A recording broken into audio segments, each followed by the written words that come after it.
Sagging, puffy face, malar cheek creases, eye bags. What can be done for me?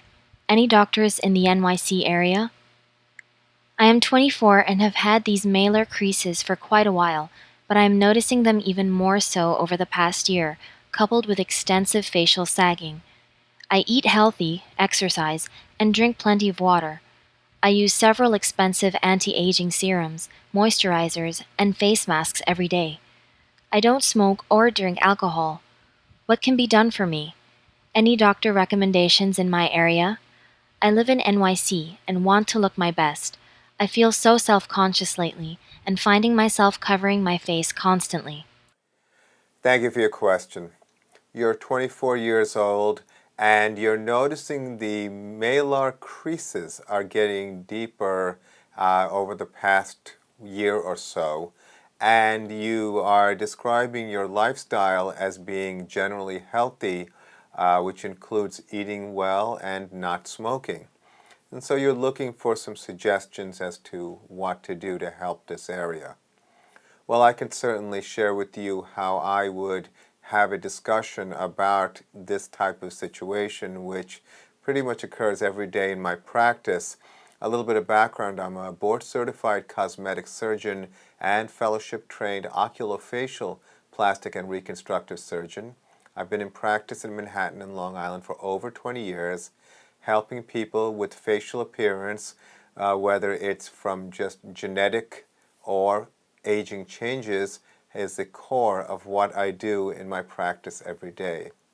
So I think that when I look at a situation like yours, I basically look at what is the balance of the facial anatomy.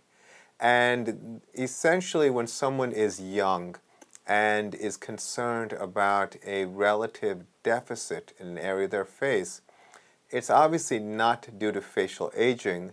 It's essentially a genetic trait. Now, it's not anyone's goal to try to make everyone look the same, but when someone has a concern about an area, I basically take photos and I review with them what are the elements of the facial anatomy that contribute to this appearance. And everything with what we do in the practice of aesthetics has to be based on a foundation of anatomy. So when I look at someone who has a concern in this area, the malar crease area, essentially what we refer to this is a mid-face or mid-facial deficiency. Now, that doesn't mean that there's anything really wrong, but it's just an area where there is a deficit of bone projection and soft tissue projection.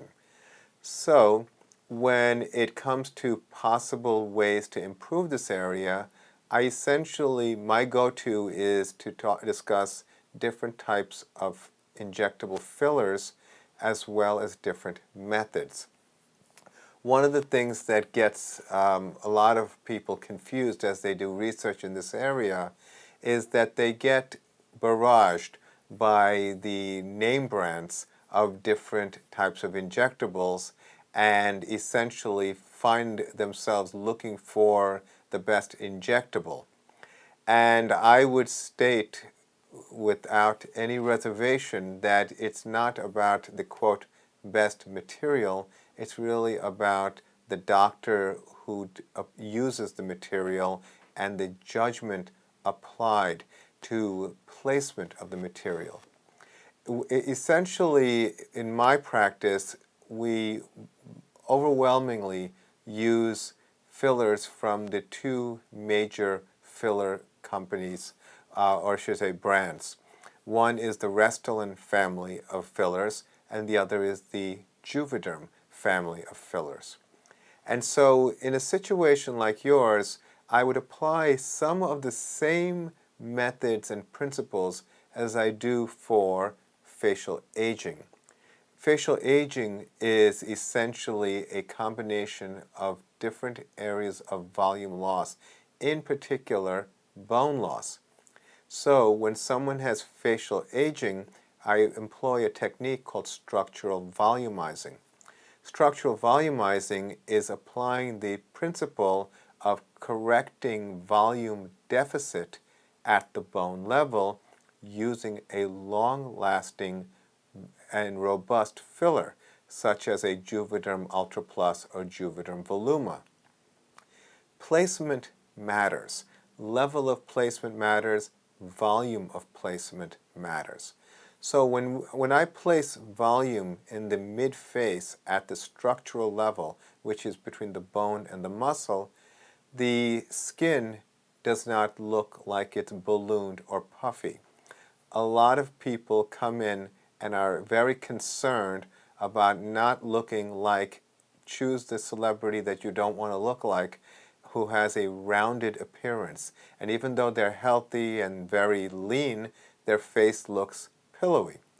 Well, when you do structural volumizing, placing it at the structural level of the bone, you are not going to get that kind of result, and that will look more natural. Now, is there a potential value in placing volume in the soft tissue or the area of below the skin at the fat cell layer? Of course there is. This is an art, and so it's basically sculpting in a way of placement. So I would place material at the bone level as well as in the soft tissue level to try to achieve a nice natural contour so it doesn't look like someone has had a procedure. People always are critical of fillers, particularly in the mid-face, because they feel that everyone looks very rounded. And what I always respond to when they say that is, you don't really notice it when people have it done well, because it looks natural. So I think that for your question about the crease, essentially it's a reflection of a relative volume deficit, and therefore it's more of a reflection of a particular attachment to the skin called the ligament. And without having to go further into the technical details of that, I think it's just important for you to understand some basic principles of correction and the importance of finding a doctor who is skilled at this type of approach. I think it's important for you to consider that as a way to address this issue with the understanding that the goal is to have improvement and not to change your character, the character of your face, too radically so it becomes, or you avoid it becoming obvious. So again, in closing, meet with qualified, experienced physicians and learn about your options and learn about what your desired outcome will be, and then see how that works out for you.